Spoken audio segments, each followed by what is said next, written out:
the real adventure begin.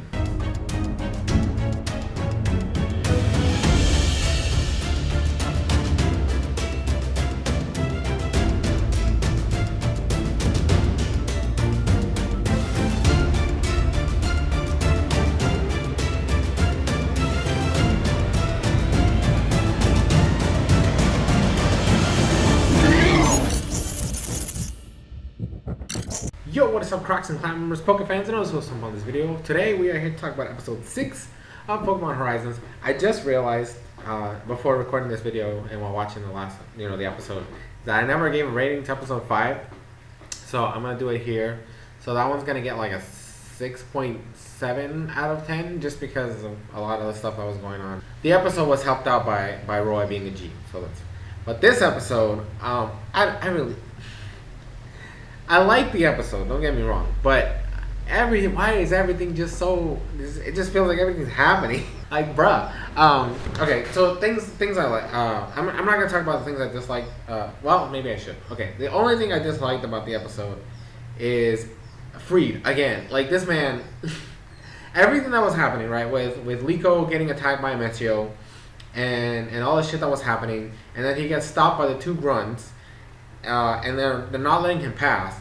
Yet when things hit the fan, right, when the fucking giant ass Rayquaza comes out of nowhere and starts blasting people away, or right before it starts attacking, he blows past the fucking grunts on top of Charizard. Like, why couldn't you do that from the get go? Why did you have to send Charizard out to attack instead of like doing what you did there? Like, it's not like they were distracted; they were still staring at you. They were worried about what's going on with this giant ass Rayquaza that just showed up, but they're still staring at you. They're still right there blocking your path. So why couldn't you do that before? It infuriates me.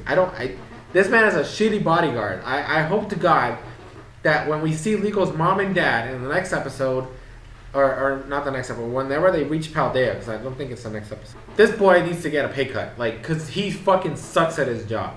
Hands down. The episode was great outside of that, because I love Liko and Roy's bond that's starting to form. I like the battle. Ceruledge is a beast ass mon. Okay, I'm sorry. Like, I love Ceruledge as a Pokemon. I love getting in the game, even though there was never intrinsically explained how the fuck you get the fucking thing. The same thing for Armarouge, by the way. But I love it in battle. The team up between Liko and Roy. I want to say it feels a little forced. Like, not that they feel like they were forcing themselves to work together. I feel the way the animators, well, not the animators, but the way the story writers, I can't keep confusing myself. The story writers set it up. It feels a little forced. Like, oh, it's just natural for them to be able to work as a team like this. Like, there's no setup behind it. That's one of my problems. Like, back in the old series with a lot of stuff that kept happening with certain characters, which will not be mentioned in this episode or any other future episodes unless it's necessary. I don't like it when it feels like things just happen naturally like that, where something that's not previously planned out or thought of just works for no goddamn reason. I know it's plot convenient. I know that it's a part of storytelling that sometimes things are just not going to be explained. But these are two brand new trainers that have never worked together, so it just feels a little weird. I'm not like trying to knock it as a really bad thing in the episode. I'm just saying, like, it just felt a little weird, but it looked cool, so I give it a little bit of props. Aside of that, the Rayquaza thing makes no fucking sense, right? The Pokeball, we already know what the fuck was inside of it. Now we just gotta get to the mystery of how this thing came to be and why the fuck the Rayquaza was inside of it, right? That's the whole point of, I'm assuming, Roy's journey is gonna be figuring out what the fuck this thing, because the whole ancient explorer thing, whatever, I know it has to be tied to the current explorers, right? Well, he wasn't an explorer, he was an adventurer, but it's the same concept. I'm pretty sure it's gonna tie back to the main villains of the show. The way this Pokeball works, it has to be tied to whatever their goal is, right? I get that.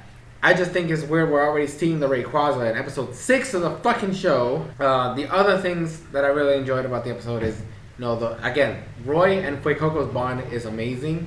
And the way Charizard, like, gifted the Fuecoco the Pokeball so he can give it to Roy so Roy can catch it, which was adorable because he, like, comes running up to Roy. He's, like, holding the Pokeball, and so you see him physically shaking because he's holding back the giant. Now, it's a Pokeball inside your mouth. It's not going to be comfortable.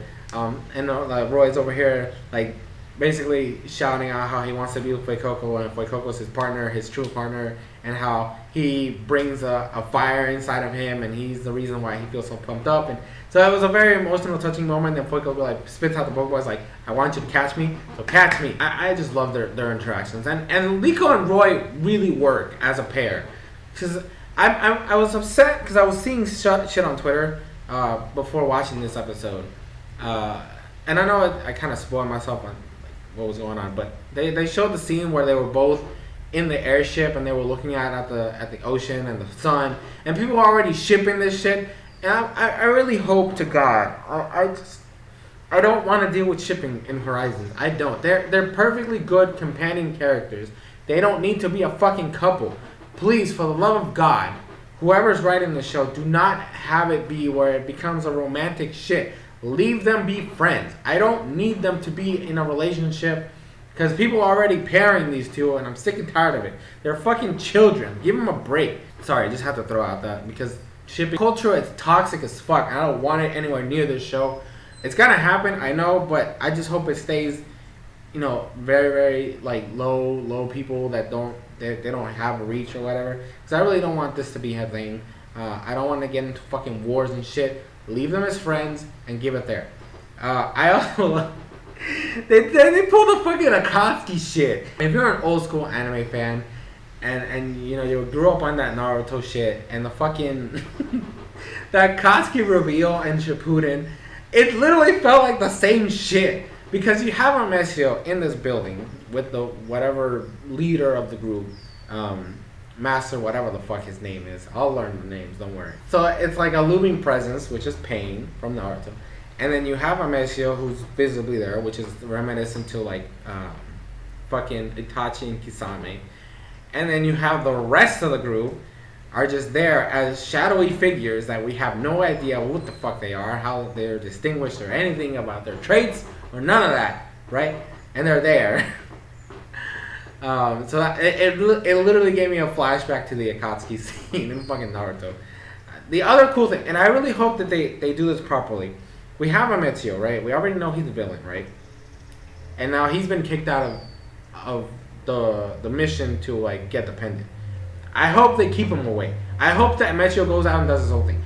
I'm hoping that we see him, like we get not necessarily like an entire episode dedicated to him and his squad, but like hints of him going out because he's searching for the Rayquaza now. That's like his goal now is to get Rayquaza, while this other person got the task to go after Liko and the pendant. So I'm hoping that they switch, right? So we don't see Ametsio interact with the kids or with the Volcateers or nothing like that. He's just out there doing his own thing, and we're dealing with this new guy. And I hope this works because then you can build it up to where people are like, oh, hey, maybe these guys are an actual threat, and Ametsio wasn't just being a little bitch about it. And then we get like a confrontation where I'm the way I'm seeing it and the way that I visualize it now, I feel like Ametio's gonna turn on these guys at some point in the series. I'm not gonna say that for sure it's gonna happen, but it's giving off that vibe of like he doesn't like these other guys. He's out there to do things for himself, which is why he decided to go after the Rayquaza thing instead of bothering with anything else. So I have a feeling he's gonna turn at some point in the later half of the series. If it happens, I'm not a magician, okay? I don't have a psychic vision or anything. That's just the way it feels. Okay, that's the vibe I'm getting, and if it does happen, cool. If it doesn't, whatever, I don't care. I just hope that we don't see him interact with the kids or with anybody from our main cast for a while he focuses on the Rayquaza thing. Like, I'm hoping that the next time that he interacts with our group is when they, for some reason, run into Rayquaza at some point at the same time, and there's an interaction there. But other than that, I don't want to see Ametsio anywhere near these people. And we're just gonna focus on the next person who's gonna be joining us, and go from there. Like, I'm assuming we're gonna deal with every single one of these Akatsuki members throughout the series. So I'm hoping that they each get their own time in the spotlight. But Ametsio is like the main person we're gonna worry about as part of, like, since he's the first one, he's gonna be involved in the future in some way, shape, or form. But that he's not gonna be in the way of anything. I don't want another Team Rocket situation. Okay, I really don't. That the show is doing a good job at separating itself from the previous series, and that's one thing I'm really hoping doesn't happen, where we don't have a reoccurring gag character. Focus on whoever this new person is going to be, not in the next episode, but in the future episodes, because obviously the next episode is going to be like a training session and whatever. So I'm hoping to God that we're just going to deal with this one person and whatever their group is, their squad or whatever the fuck, and then when they eventually fail, then the next person is going to show up, and then it's going to be like a rivalry thing or whatever the fuck. But yeah, that's going to be it for this episode review. Hope you guys enjoyed. Like I said, I'll always link in the description to the episode so you guys can watch it. And also, while you're down there, leave your thoughts and comments in the comment section below about what you thought about the episode, what you guys are thinking about the series so far. My rating for this episode is going to be like a 7.2 out of 10. Like I said, there's just a couple things here that drag it down a little bit. But overall, I'm enjoying it, and I love certain aspects of it, and I'm hopeful for what's going to be coming in the future, right?